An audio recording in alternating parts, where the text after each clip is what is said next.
Hello friends, कैसे हैं आप सब। I hope you all are very well. मेरे प्यारे साथियों, बीएचयू पीजी और एलएलबी की सेकेंड कट ऑफ आ चुकी है, उसको दिखाएंगे। आई होप आपने देखा होगा, क्योंकि हम अपने पीजी के टेलीग्राम ग्रुप में या फिर व्हाट्सएप ग्रुप में जरूर इसको शेयर कर चुके हैं। आप जरूर आइए और ज्वाइन कर लीजिए ताकि सारे अपडेट्स आपको टाइम से मिल पाए। देखिए, बाकी यूट्यूबर्स की तरह मैं फालतू के दनादन वीडियो नहीं बनाता हूँ, काम की वीडियो ऑफिशियल जानकारी ही देता हूँ, क्योंकि मेरे पास ही टाइम नहीं है, और भी चैनल्स हैं और भी चीज़ों पे ध्यान देना पड़ता है। सो सेकेंड कट ऑफ कम होगा, थर्ड या फोर्थ राउंड तक आपको वेट करना है। कितना वेट करना है, क्या सिनेरियो है इसका, इस बार इस पे पूरी चर्चा करेंगे। और आइए शुरू करते हैं वीडियो। आगे बढ़ने से पहले आप सभी बच्चों को एक प्रॉब्लम हो रही है, ये वाली जो नोटिस आ रही है ना सबके पास, ठीक है, उनको दिक्कत आ रही है कि सर ये क्या है। जैसे एक बच्चे ने भेजा है हमें, मोबाइल में लैपटॉप में दोनों जगह दिख रहा है जब आप स्कोर कार्ड अपने डाउनलोड कर ले रहे हो एडमिशन के बाद। अब यहाँ ये कोई डरने वाली बात नहीं है, इसको समझो। For any discrepancy in eligibility, मान लो आपका एलिजिबिलिटी है 50% नंबर आपको चाहिए, उसके इंफॉर्मेशन बुलेटिन में लिखा हुआ है आपके हैं 49.9%, ठीक है। एलिजिबिलिटी में किसी तरीके का आपके सर्टिफिकेट के अनुसार अगर गड़बड़ी पाया जाता है, और otherwise the information published on the admission website, that is bulletin of information, CSAS document and other update will be considered final. अगर उस डॉक्यूमेंट से आपका, देखो डीयू का बीएचयू का अपना अपना डॉक्यूमेंट है, क्लियर है ये चीज। CSAS पोर्टल पे भी उन्होंने इंफॉर्मेशन बुलेटिन डाला है, उनका अपना नियम कानून है। उन नियम से अगर आपका कोई भी डिस्क्रिपेंसी होता है, जैसे एक बच्चे ने पूछा सर मेरे पिताजी का नाम थोड़ा सा डिफरेंस आ गया, तो डिस्क्रिपेंसी है ना भाई। आपने फॉर्म भरते वक्त कुछ और लिखा है और आप जो सबूत दे रहे हो वो डिस्क्रिपेंसी अलग है। तो इस केस में जो इंफॉर्मेशन बुलेटिन की बात है, एलिजिबिलिटी वाली बात है, CSAS एडमिशन वाली बात है, वो फाइनल मानी जाएगी। आप कोई भी प्रूफ दोगे वो फाइनल नहीं मानी जाएगी, मतलब उसमें जो कहा गया है उसी के अकॉर्डिंग आपका एडमिशन डिसाइड होगा। तो ये बच्चों को कंफ्यूजन था, मैंने वादा किया था कि मैं इसको अभी बता रहा हूं अभी वाले वीडियो में।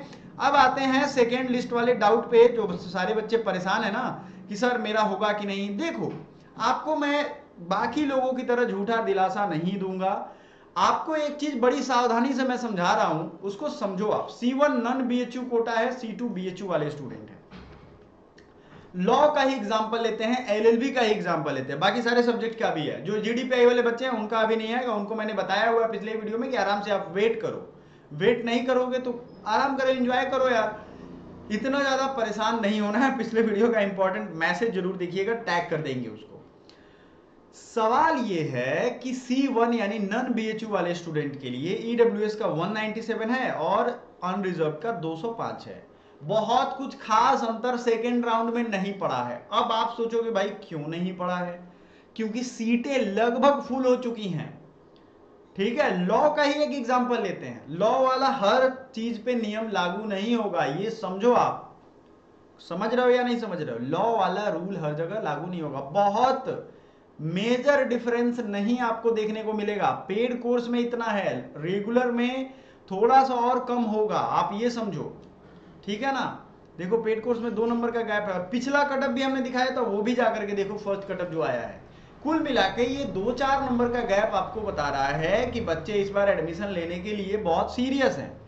अब ये अनसीरियस कब होते हैं, जब डीयू का आता है तो डीयू में सेटल होने का सोचते हैं। डीयू और बीएचयू में क्या डिफरेंस है वो मैंने टेलीग्राम पे वीडियो का लिंक भेजा था, आप जरूर जाकर के देखना। बच्चों, होशियारी इसी में है कि जहां भी एडमिशन मिले ले लो, क्योंकि ये कंपटीशन बढ़ता जा रहा है। देखो सरकार जो है ना, वो सरकारी नौकरी दे नहीं रही है। सभी लोग बैकअप, जो टैलेंटेड स्टूडेंट है वो बैकअप के पीछे भाग रहे हैं, स्किल्स डेवलप कर रहे हैं कि भैया मेरी नौकरी अच्छी हो जाए। अल्टीमेट क्या मैटर करेगा, नौकरी। देखो माँ बाप ना सच में पहले सपना सजाते हैं, आप भी पहले सपना सजाओगे कि बेटा मेरा लाल बत्ती से ही मेरे घर पे उतरेगा जब जा रहा है पढ़ाई करने। तो लेकिन जो जो समय बीतता है ना, माँ बाप को भी और आपको भी, दोनों को लगने लगता है कि अरे चलो यार छोड़ो, चपरासी की भी नौकरी हो जाए, सरकारी नौकरी हो जाए, वो भी खत्म। फिर कुछ दिन बीतेगा तो सोचता है चलो अब काम शुरू करें, बहुत पढ़ लिया। जो करने वाले स्किल्ड बच्चे हैं अब काम शुरू करते हैं, तो वो इसी का नतीजा है। जितने भी प्रोफेशनल कोर्स है, सारे प्रोफेशनल कोर्स के बारे में एक एक करके हम डिटेल आपको बता रहे हैं, वो सारे प्रोफेशनल कोर्स का यही हो रहा है। आपको ये समझना पड़ेगा, जहां एडमिशन मिल जाए आप ले लो, क्लियर है ये चीज।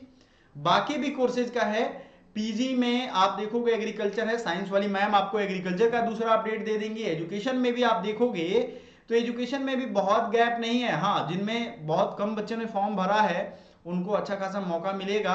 और चूंकि एमएड और बीएड ये सब आप देख सकते हो, यहाँ पे हर किसी का कट ऑफ पड़ा हुआ है, आपको कोई परेशान नहीं होना, किसी की जरूरत नहीं है, मेरी भी जरूरत नहीं है। पढ़े लिखे आदमी हो, आराम से जाओ, मेन कॉलेज का, आउटर कैंपस का, सबका कट ऑफ दिया हुआ है। तो ये सावधानी वाली बात है कि अब अगर आपका आता है तो इंतजार करो, बेचैन होने का कोई फायदा नहीं। और वाकई में आपको लगता है कि कम नंबर आए हैं तो अगले साल का बैच ज्वाइन कर लो, तैयारी अभी से करो, क्योंकि फिर आपके 6-7 महीने में एग्जाम होंगे।